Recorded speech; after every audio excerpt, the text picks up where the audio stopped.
নমস্কার, আমি পায়েল। এক শহরে অনেক নামে এক তরুণ ছিল। সে সবসময় অন্যদের দোষ খুঁজে বেড়াতো। কারোর ব্যর্থতা দেখলে হাসতো, কারোর ভুল দেখলে সমালোচনাও করত, কিন্তু নিজের দিকে কখনো তাকাতো না। একদিন তার জীবনে বড় ধাক্কা এলো। পরীক্ষার খারাপ ফল করলো, বন্ধুরা দূরে সরে গেল, আর পরিবারও তার উপর অসন্তুষ্ট হলো। অনেক ভাবতে লাগলো, সবাই আমার বিরুদ্ধে কেন? এক রাতে সে খুব হতাশ হয়ে নিজের ঘরে বসেছিল। হঠাৎ তার চোখ পড়ল আয়নার দিকে। সে নিজের প্রতিচ্ছবির দিকে তাকিয়ে রাগ করে বলল, সবাই আমাকে বুঝতে পারে না। কিন্তু কিছু কিছু সময় পর সে চুপ হয়ে গেল। আয়নার মানুষটা ঠিক তার মতনই, না বেশি না কম।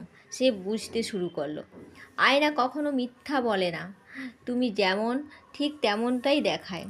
অনেক ধীরে ধীরে নিজের ভুলগুলোকে দেখতে শুরু করলো। অহংকার, অলসতা, অন্যদের ছোট করে দেখা। সে বুঝলো আসলে তার সবচেয়ে সত্যিকারের বন্ধু হলো আয়না। সে তাকে সবসময় সত্যিটা দেখায়, কখনো অজুহাত ছাড়াই। পরের দিন থেকে সে বদলানোর চেষ্টা করলো।